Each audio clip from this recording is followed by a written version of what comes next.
മക്കളെ, ജെറുസലം വചന കൂടാരത്തിൽ നിന്നും 3 മിനിറ്റിലെ പ്രാർത്ഥനയ്ക്കായി ധാരാളം മക്കൾ ഇങ്ങനെ ഒരുമിച്ച് ചേർന്ന് ഓർത്തുകൊണ്ട് ഞാൻ സന്തോഷിക്കുന്നതിനേക്കാൾ ഉപരിയായി സ്വർഗത്തിലെ സന്തോഷം നമ്മുടെ കുടുംബങ്ങളിലേക്ക് എത്തുകയാണ്. ഒരാൾ വചനം ശ്രമിക്കുമ്പോൾ, ആ വചനത്തിന് വില കൊടുക്കുമ്പോൾ ദൈവമാണ് അവനെ അനുഗ്രഹിക്കുന്നത്. 1 കൊരിന്ത്യർ 3:16 നിങ്ങൾ ദൈവത്തിന്റെ ആലയമാണ്, ദൈവാത്മാവ് നിങ്ങളിൽ വസിക്കുന്നുവെന്ന് നിങ്ങൾ അറിയുന്നില്ലേ? എന്ന് പറഞ്ഞാൽ ഞാനും നീയും നമ്മളെല്ലാവരും ദൈവത്തിന്റെ ആലയങ്ങളാണ്. 3 ആലയമാണുള്ളത്. ഹൃദയമാകുന്ന ആലയം, ശരീരമാകുന്ന ആലയം, കുടുംബമാകുന്ന ആലയം.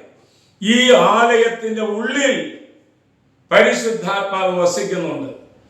എന്ന് പറഞ്ഞാൽ മാമോദീസ സ്വീകരിച്ച ഒരു ക്രൈസ്തവൻ, അവന്റെ കൈ, അവന്റെ കാല്, അവന്റെ ഇന്ദ്രിയങ്ങൾ യേശുവിന്റെ ഇന്ദ്രിയങ്ങളാണ്.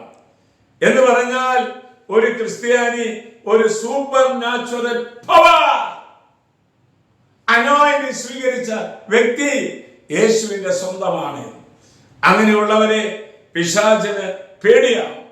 സഹിക്കാൻ, ക്ഷമിക്കാൻ, പ്രാർത്ഥിക്കാൻ, സഹകരിക്കാൻ, ദൈവവചനം വായിക്കാൻ, വിശുദ്ധ കുർബാന സംബന്ധിക്കാൻ ഉള്ളിലിരുന്ന് ഈ പരിശുദ്ധാത്മാവ് പ്രേരിപ്പിക്കും.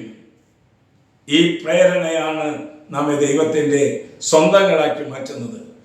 ദൈവത്തിന്റെ സ്വപ്നം ഈ ഭൂമിയിൽ നടപ്പിലാക്കാൻ പരിശുദ്ധാത്മ നിറഞ്ഞ വ്യക്തികളെയാണ് കർത്താവ് തിരഞ്ഞെടുക്കുന്നത്. നമ്മുടെ കർത്താവ് ഈശോമിശിഹായുടെ കൃപയും പിതാവായ ദൈവത്തിന്റെ സ്നേഹവും പരിശുദ്ധാത്മന്റെ സഹവാസവും പരിമളവും നാം എല്ലാവരോടും ഈ കൂട്ടായ്മയോടും കൂടി ഉണ്ടാകട്ടെ, ഇപ്പോഴും എപ്പോഴും എന്നേക്കും. ആമേൻ.